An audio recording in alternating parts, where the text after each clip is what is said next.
שלום לכם חברים, והיום אנחנו בעוד פרק של גיימינג אייל. הפרק הזה הוא יהיה קצת מוזר, וכן, בפרק הזה אני מדבר עם עצמי. כן, בוא נתחיל. שלום.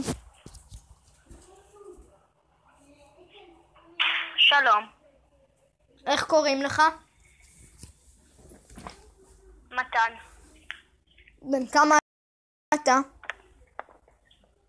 11. איך אתה מרגיש? בסדר. אתה יודע לקלל? כן. תן דוגמה לקללה. חתיכת חרא. מי? אמא שלך. אתה.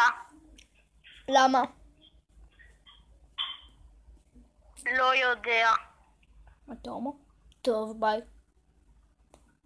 ביי. אז כן חברים, זה היה קצת מוזר וקצר. מי שלא הבין, אז אני עשיתי מהקול הראשון, אני עשיתי את כל השלום. איך קוראים לך? בן כמה אתה? איך קוראים לזה?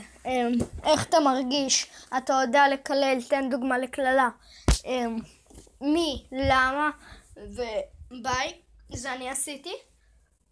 וכל השעה פשוט הקלטתי את עצמי מקודם ושילבתי את זה.